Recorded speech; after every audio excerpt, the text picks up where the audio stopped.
Hai semua, saya Alisha, umur saya 10 tahun, sekolah rendah dekat Alor Setar. Alisha nak tanya ni, pernah tak masa korang belajar dalam kelas, tulisan kat papan putih nampak kabur, macam ada bayang-bayang? Atau masa baca buku, mata cepat letih dan kepala rasa pening? Alicia dulu pun macam tu. Kadang-kadang rasa pelik kenapa kawan sebelah boleh nampak, tapi Alicia asyik kena pejam-pejamkan mata. Rupa-rupanya, mata Alicia perlukan bantuan sikit. Mak abah Alicia bawa Alicia pergi cek mata dan buat cermin mata.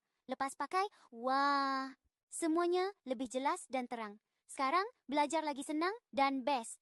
Kalau korang pun ada rasa macam Alicia rasa ni, apa kata pergi periksa mata cepat-cepat? Tak sakit pun, sekejap je. Lepas tu mata kita jadi terang semula. Bila mata kita sihat, belajar pun jadi lebih mudah dan seronok. Jadi, jom ajak mak abah korang bawa cek mata dekat Raudah Optometri Alor Setar sekarang. Ada pakar yang mesra kanak-kanak akan periksa mata korang dengan lengkap. Jangan tunggu lama-lama sebab mata kita ni penting tau. Cuti sekolah ni ada promosi pakej cermin mata pelajar tau.